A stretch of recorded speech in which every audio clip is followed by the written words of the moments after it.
Ya, materi kita pada pagi hari ini adalah tentang promosi produk usaha rekayasa sistem teknik ya.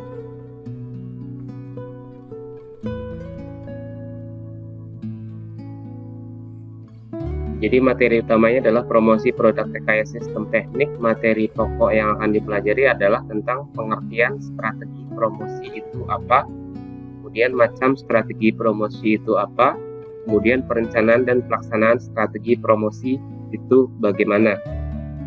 Di buku paket kalian ada di halaman 46 ya, 46.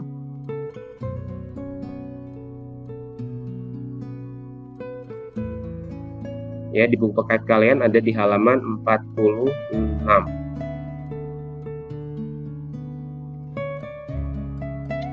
Jadi penugasannya nanti kalian membuat penawaran 4P sesuai dengan usaha pilihan usaha yang sudah kalian kirimkan di penugasan rekayasa sistem teknik yang pertama. Jadi tujuan pembelajaran materi ini adalah diharapkan siswa dapat memahami tentang perencanaan promosi produk rekayasa sistem teknik. Jadi strategi promosi adalah kegiatan yang bertujuan untuk menarik konsumen membeli produk yang kita hasilkan.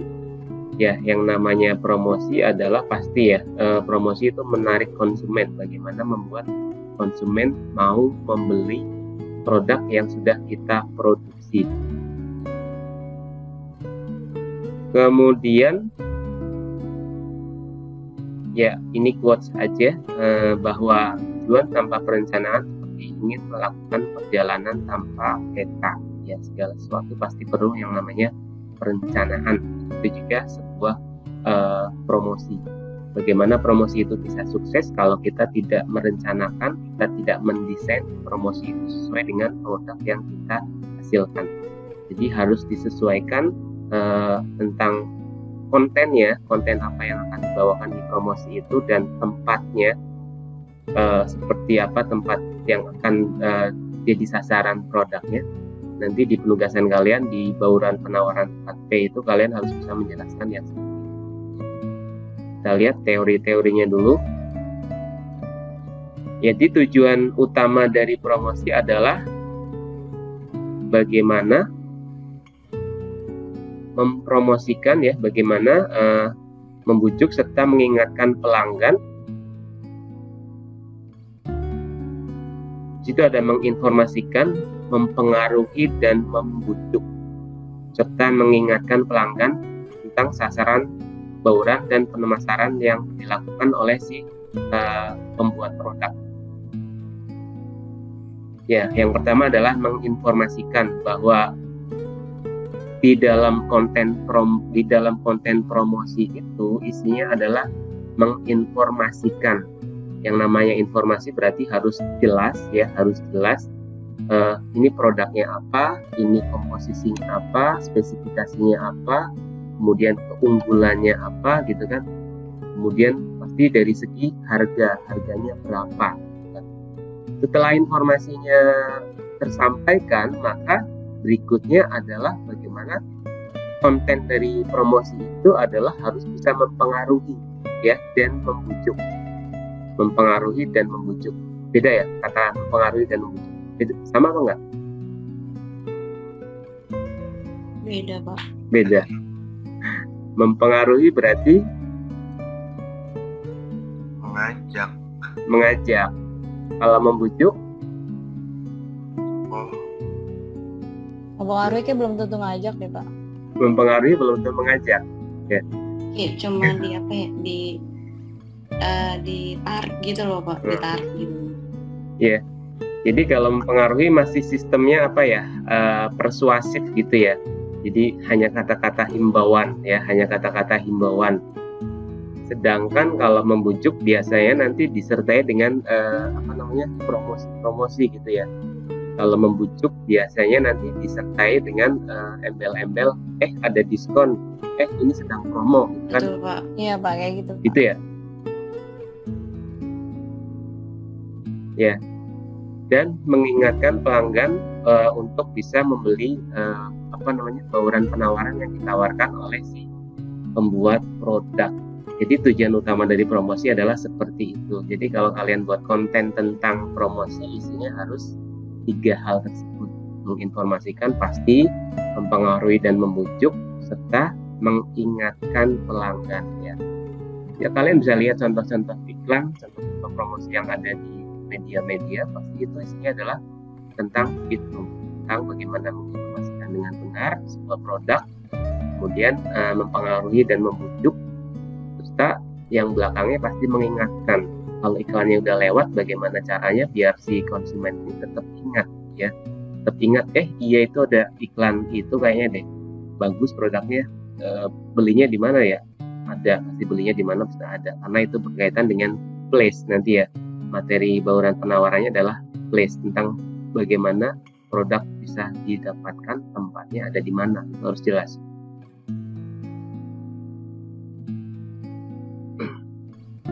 Berikutnya adalah macam strategi promosi, yaitu ada pengeluaran promosi, ada strategi bauran promosi, ada strategi pemilihan media, ada strategi copy iklan, ada strategi motivasi, dan strategi penyediaan tenaga penjual. Kita bahas satu per satu. Yang pertama adalah strategi pengeluaran promosi. Strategi ini biasanya diterapkan dari sisi marketingnya. Jadi perusahaan membuat strategi pengeluaran promosi ini untuk agar marketingnya itu mau mengejar target. Sini yang dituliskan adalah biaya promosi dianggarkan 3% dari target jualan. Jadi misalkan si marketing itu mampu menjual sebanyak 3%, maka dia akan dikasih anggaran, ya. Target penjualannya 1.000 misalkan. Kemudian ditawarkan ke divisi marketing, kalau Anda bisa menjual 1.000, maka saya akan kasih anggaran 3%, ya, dari target penjualan yang sudah Anda capai, gitu ya. Jadi ini strategi pengeluaran promosi adalah dikeluarkan oleh perusahaan kepada divisi marketing untuk memotivasi, ya, untuk bagaimana caranya agar si bagian marketing ini bisa menjual sesuai dengan target yang sudah ditentukan.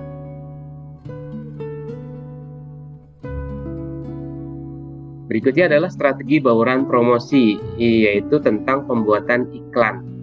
Ya, bisa brosur, bisa flyer, bisa poster, serta bagaimana tenaga penjualnya itu juga harus diedukasi, harus disiapkan trik-trik menjualnya bagaimana. Jadi yang pertama tadi anggarannya sudah ditentukan, kemudian yang kedua baru buat kontennya, ya. Konten iklannya seperti apa, mau berupa brosur, flyer, atau poster, ya. Seperti itu. Serta edukasi atau memberikan pelatihan kepada si sales-salesnya atau tenaga penjualannya, agar informasi yang disampaikan kepada konsumen, pada pelanggan dan calon pelanggan, konsumen dan calon konsumen itu sama, sesuai dengan apa yang sudah digariskan di awal.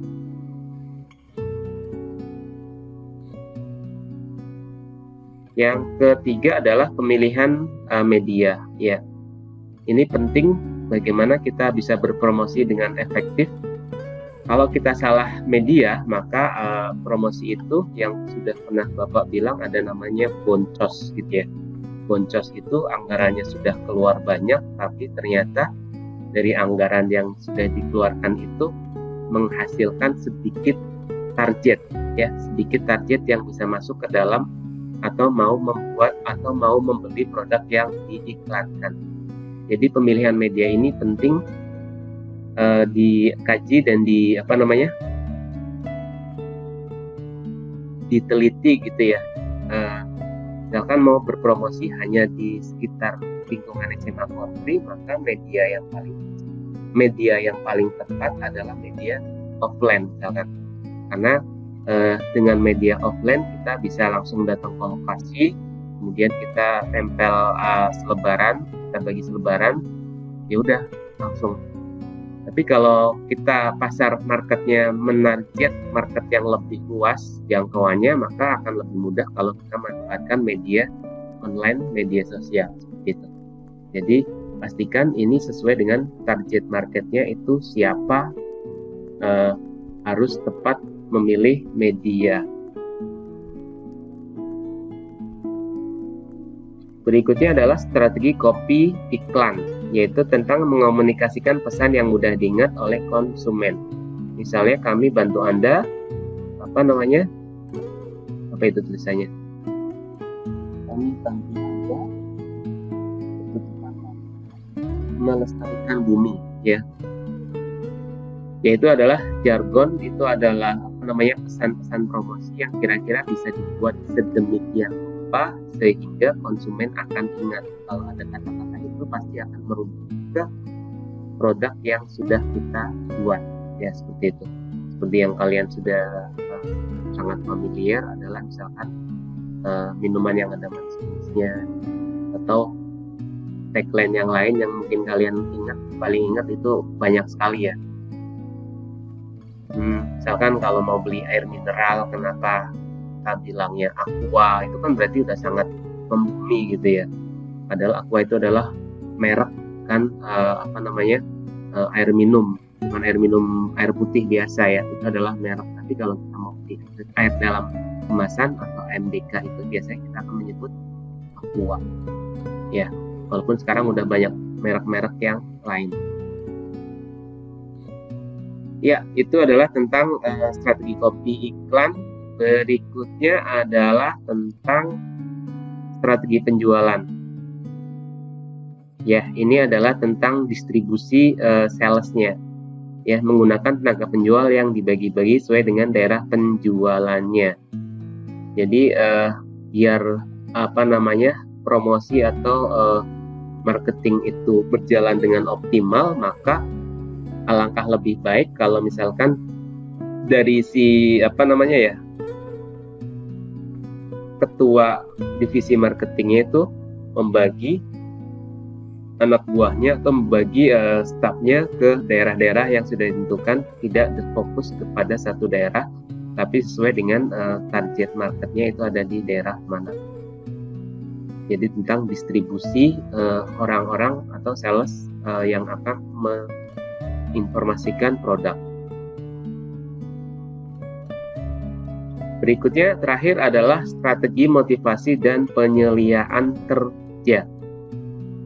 Jadi ini adalah dari sisi perusahaan ya. Ini lagi-lagi dari sisi perusahaan, bagaimana perusahaan akan membuat semacam presentasi keberhasilan penjualan yang dilakukan. Misalnya kalian dijelaskan di situ adalah komisi ya. Jadi komisi yang diberikan kepada sales yang berhasil menjual dengan jumlah tertentu ya. Jadi misalkan dari setiap produk yang terjual, maka dia akan mendapat komisi misalkan adalah 5% dari harga jual produk. Itu kan akan memotivasi ya, akan memotivasi si sales agar dia mau menjual lebih banyak lagi. Dari teori yang sudah disampaikan Bapak tadi, kira-kira ada yang ditanyakan atau sudah jelas? Sudah cukup jelas, Pak. Cukup jelas, Pak. Oke. Jadi penugasan kalian, sebentar Bapak share screen yang penugasan. Iya, setelah produknya itu ada, maka yang kedua yang harus kalian jelaskan ke konsumen adalah harganya atau price-nya. Ya, barangnya sudah ada tapi harganya nggak ada. Bagaimana caranya menjual, bagaimana caranya orang lain mau beli gitu kan. Jadi harus ada price-nya. Sudah terlihat di kalian? Ya. Jadi ini contoh dari bauran penawaran 4P. Tadi sudah ada produk, kemudian ada price ya. Jadi pertama adalah produknya dulu. Belum kalian menawarkan, pasti kalian harus tahu dulu produknya itu apa, produknya itu ada Maka kalian tidak mungkin menawarkan sesuatu, menjual sesuatu tanpa tahu produknya, ya. Kemudian setelah tahu produknya, yang kedua adalah kalian harus tahu apa harganya itu berapa, ya. Produk ini sudah dijelasin tapi harganya nggak ada, ya udah nggak bisa dibeli, nggak bisa dijual gitu kan. Jadi harus ada harganya. Kemudian setelah harganya ada, kemudian promosinya, pesan promosinya seperti apa, ya. Pesan promosi ini berarti bisa berupa iklan, bisa berupa visual gambar, bisa berupa video yang menginformasikan tentang detail produknya, ya. Kemudian yang terakhir adalah tentang place-nya, place atau tempat distribusinya, ya. Barangnya sudah ada, harganya sudah ada, pesan promosinya sudah cukup menarik, tapi kita nggak tahu belinya di mana, tentu saja itu nggak bisa dilaksanakan, ya kan? Tentu saja itu akan tidak bisa dilaksanakan. Jadi harus ada tempatnya, tempat belinya itu ada di mana, ya, seperti itu. Jadi sudah bisa dimengerti, ya.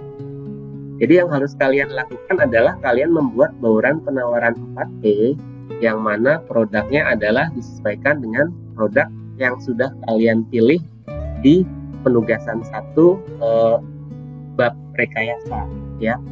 Waktu itu Bapak penugasan pertamanya adalah Gojek dan sari kurma. Maka Bapak tinggal pilih salah satu aja, bauran penawarannya mau berupa Gojek atau sari kurma. Bapak di sini mencoba membuat bauran penawaran Gojek, ya.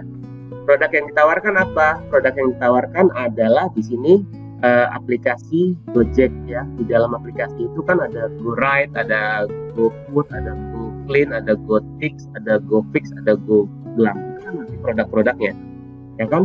Kemudian yang berikutnya adalah harganya. Harganya berapa? Ya. Harga Gojek dalam harganya adalah GoRide, ya. Di situ adalah ini belum diupdate harga terbaru. Jadi pada pada pagi hari sekitar 6 sampai jam 9 dan sore hari tarifnya akan lebih mahal 5.000 jam normal, misalnya seperti itu. Gojek juga menawarkan diskon tarif perjalanan 50% jika membayar dengan uang elektronik, ya. Itu biasanya ada promo-promo seperti itu. Kemudian promosinya bagaimana? Promosinya seperti yang kalian sering lihat di TV. Ada namanya tapi sekarang iklannya sudah berubah. Ini iklan yang zaman dulu pasti ada jalan. Sekarang iklannya hashtagnya sepertinya sudah berubah. Iklannya sekarang bagaimana protokol kesehatan, ya. Yang iklan yang sekarang, yang video iklan yang Bapak pernah lihat adalah bagaimana driver Gojeknya sudah berusaha memenuhi protokol kesehatan. Jadi dia meminta konsumennya pun untuk mengikuti menjaga protokol kesehatan, seperti itu. Tapi di balik iklan itu sudah jelas ada simbol-simbol Gojek yang ditampilkan, sehingga itu bisa bermakna dua, yaitu tentang tentang Gojek yang sudah taat protokol kesehatan sehingga orang bisa menaiki Gojek dengan aman, gitu kan. Kemudian di sisi lain juga ada edukasi tentang protokol kesehatan, ya. Kemudian tempat distribusinya di sini karena berupa aplikasi, ya. Gojek itu kan berupa aplikasi, maka bisa didapatkan di Play Store dan App Store. Seperti itu, tinggal tergantung dari sistem operasi di smartphone kalian. Oke, kalian cuma diminta membuat bauran penawaran 4P seperti itu. Kira-kira ada yang ditanyakan? Tidak? Oke. Ya, kalau sudah cukup, Bapak akhiri langsung dari Bapak. Kalau Bapak ada yang mau jangan lagi. Mohon maaf kalau bisa sampai habis. Terima kasih semuanya. Assalamualaikum warahmatullahi wabarakatuh. Waalaikumsalam warahmatullahi wabarakatuh. Terima kasih, Pak. Selamat pagi, tetap semangat semua, sehat semua. Terima kasih, dadah semuanya. Makasih Pak, dadah. Terima kasih Pak.